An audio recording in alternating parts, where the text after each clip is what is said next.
अल्हम्दुलिल्लाहिल्लज़ी वकफ़ा वसलामुन अला इबादिहिल्लज़ीना इस्तफ़ा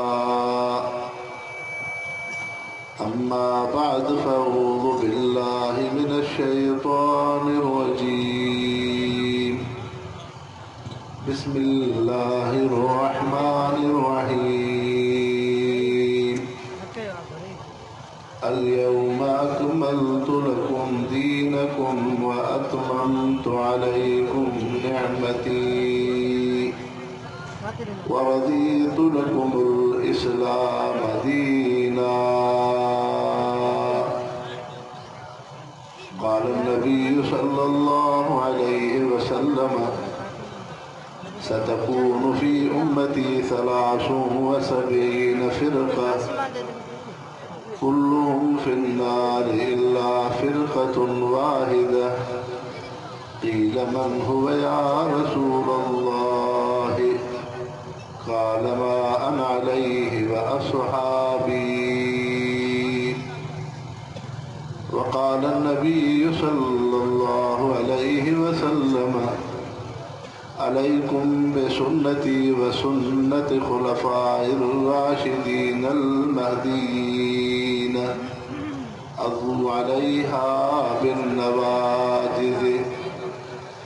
इन्नल्लाह व मलाइकतहु युसल्लूना अलन नबिय्य या अय्युहल्लज़ीना आमनू सल्लू अलैहि व सल्लिमू तस्लीमा।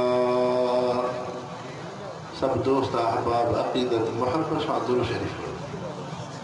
अल्लाहुम्मा सल्लि अला सय्यिदिना मुहम्मदिन नबिय्यिल उम्मिय्य व आलिहि व बारिक व सल्लिम अदद कुल्लि मालूम लक दाइमन अबदा। अल्हम्दुलिल्लाह। अवां जे शहर कंदकोट जे नौजवाननि इरफान अहमद साहब संदन उन्हनि जे दोस्तनि अहबाबनि अॼु हुन दीनी इज्तिमा जो मेज़बानी जो शरफ़ उन्हनि हासिल कयो आहे। रब जे दर आहे त रब करीम इन नौजवाननि जी महिनत खे क़बूल फरमाए ऐं अल्लाह साईं इन नौजवाननि खे पंहिंजे अकाबिरीन ऐं असलाफ़ जे नक्श क़दम ते दीन इस्लाम जो ख़ादिम बणाए ऐं रब करीम तव्हां असांखे दुनिया जे फितननि खां महफ़ूज़ फरमाए। मुसलमानो, इंसान जो सुधारो दीन इस्लाम में आहे। मुआशिरे जे अंदरि ॿ कल्चर आहिनि। हिकिड़ो कल्चर, हिकिड़ो मुआशिरो यूरोप जो आहे, अंग्रेज़ जो आहे, जेके मादर पितर आज़ाद इंसान आहिनि। ऐं ॿियो पाकीज़ा मुआशिरो आहे, पाकीज़ा ज़िंदगी आहे जेका क़ुरान शरीफ़ ऐं पैगम्बर करीम सल्लल्लाहु अलैहि वसल्लम इंसान ज़ात खे मुहैया कई आहे। ॿिन्हिनि में इम्तियाज़ ऐं फ़र्क़ु कहिड़ो आहे? फ़र्क़ु वाज़े आहे। जानवर जी ज़िंदगी ऐं इंसान जी ज़िंदगीअ में फ़र्क़ु आहे। जानवर उन जे लिबास जिस्म ते लिबास पोशाक नाहे, उनखे हुकुम नाहे त पंहिंजी ओगण खे ढके। इंसान खे हुकुम थियो त पंहिंजी ओगण खे ढके। जानवर जेकॾहिं बोल बराद करे त उनखे हुकुम नाहे त वेही करे पेशाब करे, उन जे जिस्म खे ठंडो न लॻे। लेकिन इंसान खे हुकुम थियो त इंसान पाण खे गंदगी पेशाब जी पलीती खां बचाए। पैगम्बर करीम सल्लल्लाहु अलैहि वसल्लम फरमायो, इस्तनज़िहू मिनल बौल फ़इन्नहु आमत अज़ाबुल क़ब्र मिन्हु। पाण खे पेशाब जे छंडनि खां बचाईंदा कयो, घणो करे क़ब्र जो अज़ाब इन जे करे थींदो आहे।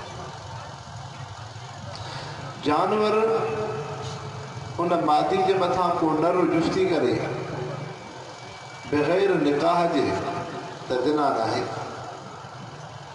बकरीअ ते जेको बि बकर जुस्ती करे, मेह ते जहिड़ो बि स्वान जुस्ती करे जानवरनि में, लेकिन शराब ज़िना ऐं गुनाह त न आहे। लेकिन इंसाननि खे हुकुम थियो ला तक़रबु ज़िना, ज़िना जे वेझा न वञो। फनकिहू मा ताब लकुम, तव्हां निकाह जी पाक दामन ज़िंदगी गुज़ारियो। अहिड़े तरीक़े सां जानवर जेकॾहिं रस्ते वेंदे मालिक खां सवाइ कंहिंजी पोख मां गाहु या साओ पन्नु खाए थो त उनखे हराम न आहे। लेकिन इंसान खे हुकुम थियो त या अय्युहल्लज़ीना आमनू ला ताकुलू अमवालकुम बैनकुम बिलबातिल, ऐं मुस्लमानो हराम न खाओ ज़ुल्म सां, चोरीअ सां, रिश्वत सां, ख़यानत सां, ठगीअ सां, चालाकी सां न, इल्ला अन तकून तिजारतन अन तरादिन मिनकुम, वापार हुजे पोइ तव्हांखे हदियो ॾिए थो, दिलि जी ख़ुशीअ सां का शइ ॾिए थो, बग़ैर मफ़ाद जे हदियो आहे, हिबो आहे, तिजारत वापार आहे, वरसो आहे। त इन जे करे इंसानो मालूम थियो त जानवर जी ज़िंदगी बि आहे, इंसान जी ज़िंदगी बि आहे। हाणे अचो दीन इस्लाम जे पाकीज़ मुआशिरे ऐं यूरोप जे गंदी तहज़ीब जे तरफ़।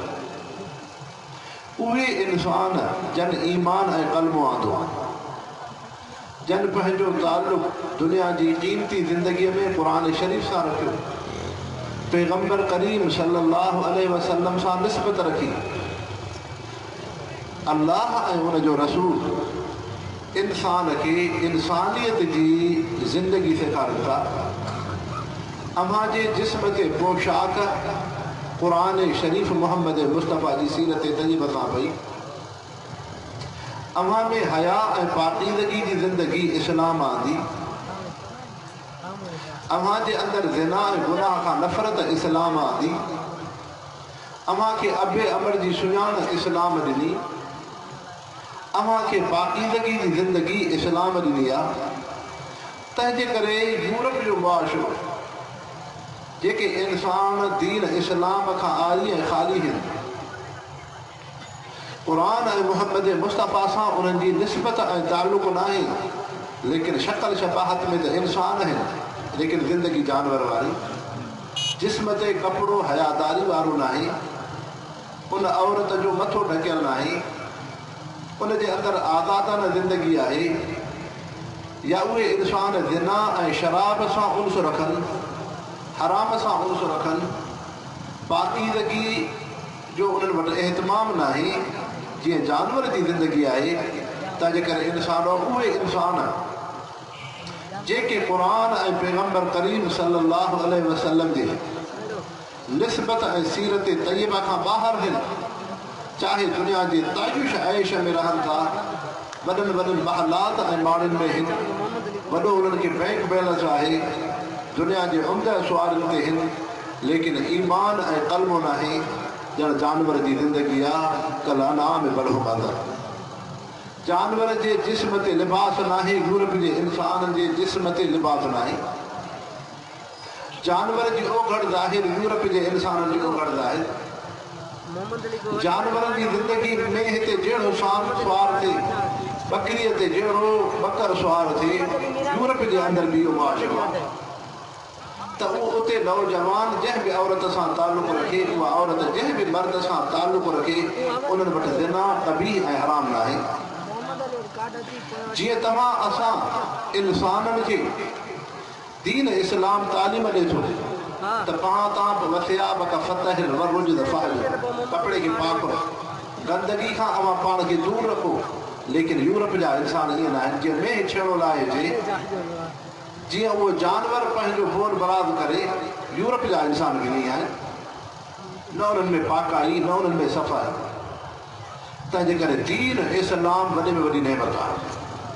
उहो मुस्लमान जेको छप्पर में रहे थो, झूपड़ी में रहे थो, सादी ज़िंदगीअ में आहे, बशर्ते कि 5 गाना निमाज़ जो पाबंद हुजे, तहारत ऐं पाकीज़गी रखे, इन जे मदे मुक़ाबिल मुआशिरे जे अंदरि उहो गैर मुस्लिम इंसान तव्हां खणी अचो जेको मार्बल ऐं टाइल जे महल में रहे, जेको हर तरह जी सेंट इस्तेमालु करे, सुबुह शाम लिबास ऐं कपिड़ो मटाए दुनिया जूं तरह तरह जूं ख़ुशबू इस्तेमालु करे, लेकिन तव्हां ॿिन्हिनि खे ॾिसंदो त हिन पाकीज़ा नेक दीनदार निमाज़ी इंसान जे जिस्म मां तव्हांखे बदबू न ईंदी, उन गैर मुस्लिम इंसान जे जिस्म मां तव्हांखे बदबू।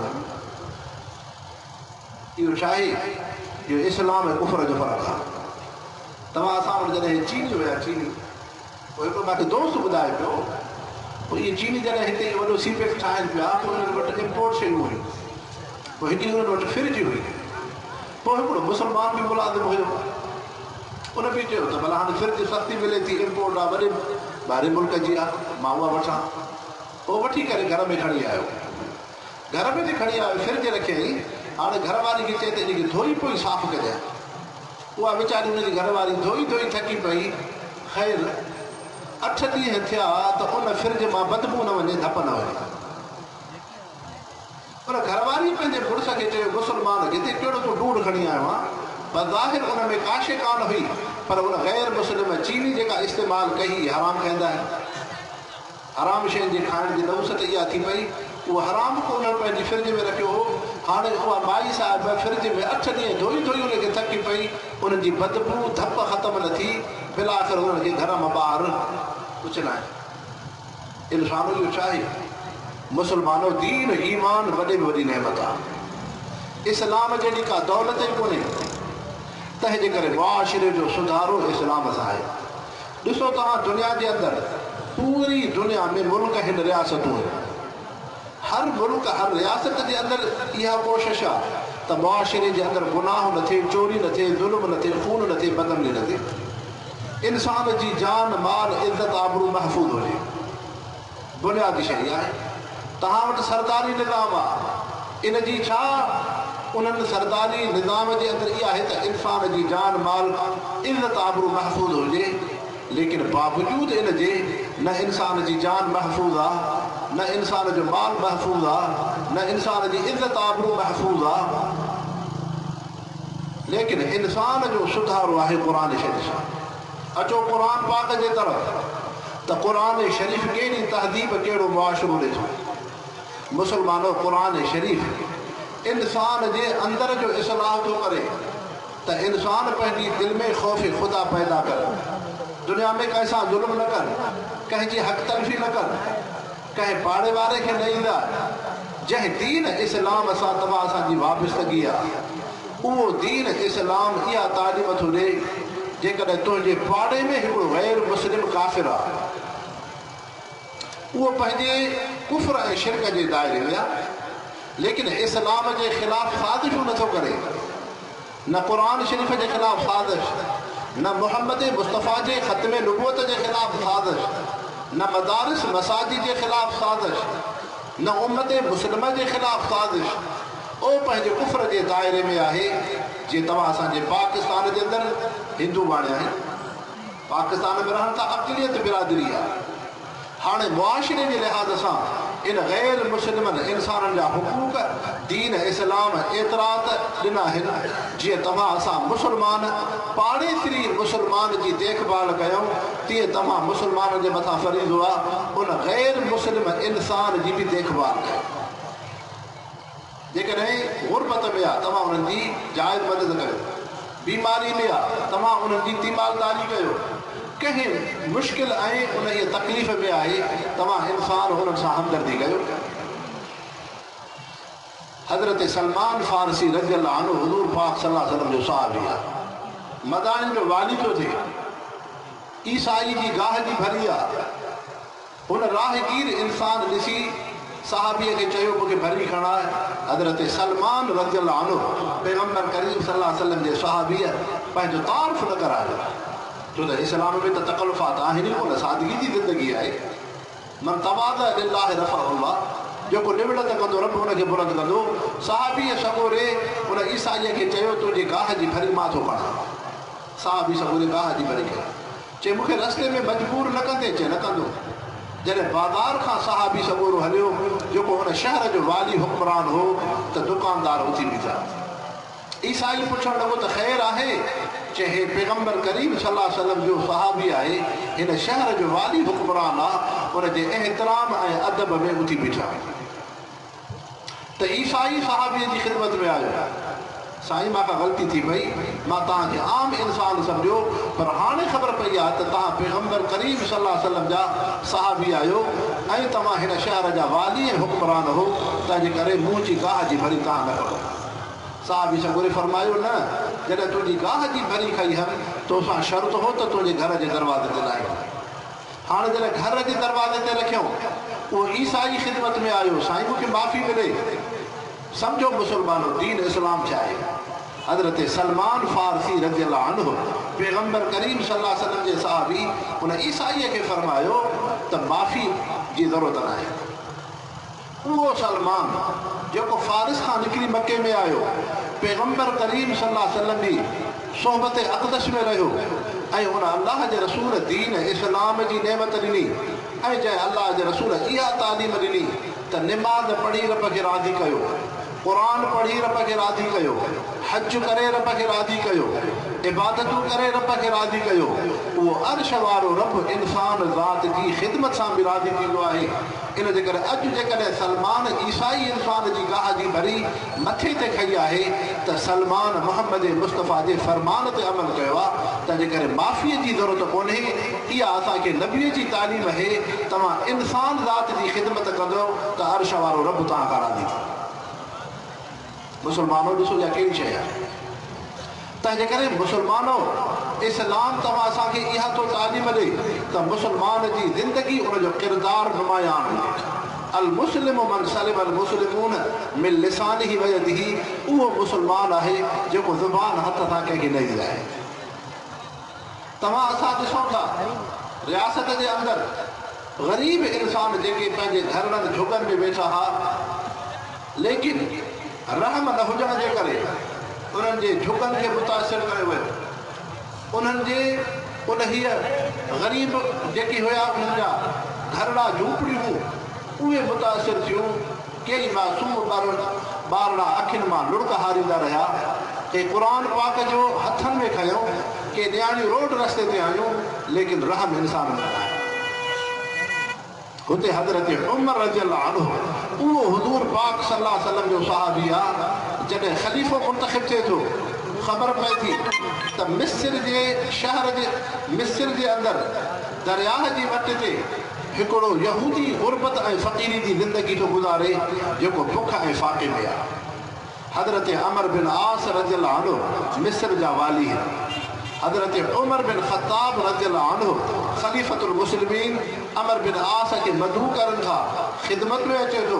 फरमायो, अमर बिन आस मता इन ग़लतफ़हमी में हुजे त उमर बिन ख़त्ताब अमर बिन आस हुज़ूर पाक सल्लल्लाहु अलैहि वसल्लम जा सहाबी आहिनि। सहाबी बराबरि आहियो, इस्लाम दीन में दर्जो बराबरि आहे, लेकिन जंहिं इलाइक़े जो तूं निगरान ज़िम्मेदार आहे, उन में हिकिड़ो यहूदी बुख फ़ाक़े में मरे थो।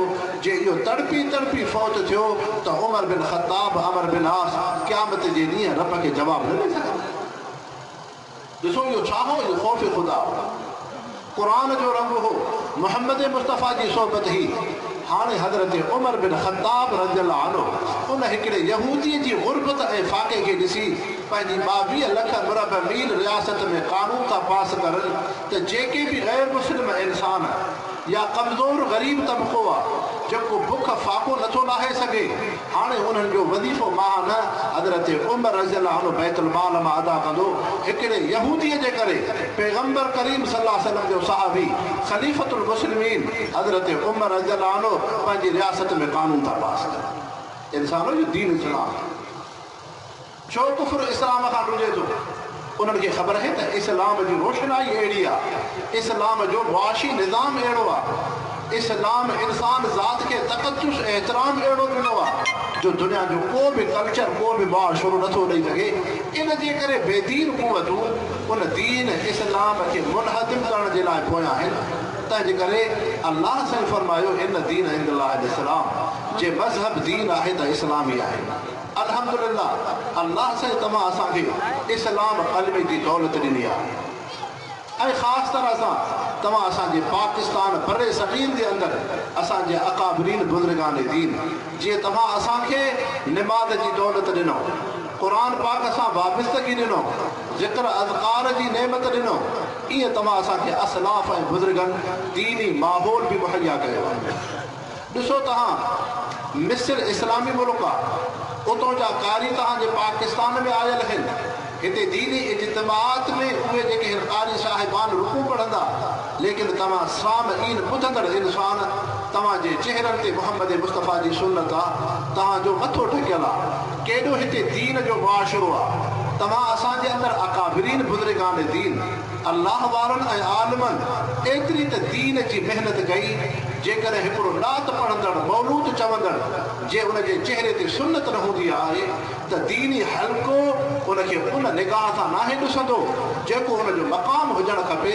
उन मजलिस में अहिड़े मौलूदी खां मौलूद ॿुधण बि गवारा न थींदा आहिनि। हे दीन जो माहौल आहे। हुते मिस्र जा अहिड़ा कारी आहिनि जो चेहरे ते सुन्नत नाहे। हिते पाकिस्तान जे अंदरि तव्हां असांखे मदारिस मसाजिद अहलुल्लाह बुज़ुर्गान दीन अहिड़ो माहौल मुहैया कयो आहे जो ॿुधंदड़ इंसान जो मथो ढकियल आहे, चेहरे ते सुन्नत आहे। हे उन्हनि बुज़ुर्गान दीन जूं महिनतूं, ये उन्हनि अल्लाह वारनि जूं महिनतूं। तंहिंजे करे मुस्लमानो, दीन वॾे में वॾी नेमत आहे। अल्लाह साईं हिन ख़िते खे पाकीज़ा बणायो। तव्हां असांजे मुआशिरे जे अंदरि अहिड़ियूं हरकतूं थियनि थियूं बैनुल अक़वामी क़ुव्वतूं जेके दीन इस्लाम जे पाकीज़ा मुआशिरे खे मुतासिर करण जे लाइ तरह तरह जा हरबा हलाइनि। कॾहिं इमरान जहिड़ो हुक्मरान थो आंदो वञे ताकी मिर्ज़ाइयत खे वजूद मिले, कॾहिं औरत जे आज़ादी मार्च जे हवाले सां अहिड़ो बेदीन तबिको साम्हूं आंदो थो वञे ताकी हया ऐं पाकीज़गी जो माहौल ख़तमु कयो वञे। लेकिन हे बरे सगीर जो उहो ख़ितो आहे जिथे बुज़ुर्गान दीन अहलुल्लाह जूं महिनतूं थियल हुन।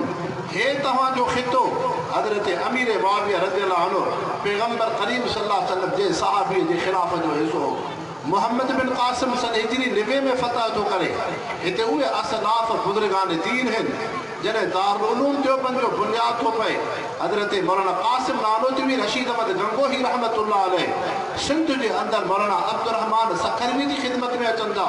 कॾहिं शाह इस्माइल शहीद रहमतुल्लाह अलैह हिंदुस्तान खां अंग्रेज़ जे ख़िलाफ़ तहरीक हलाए थो।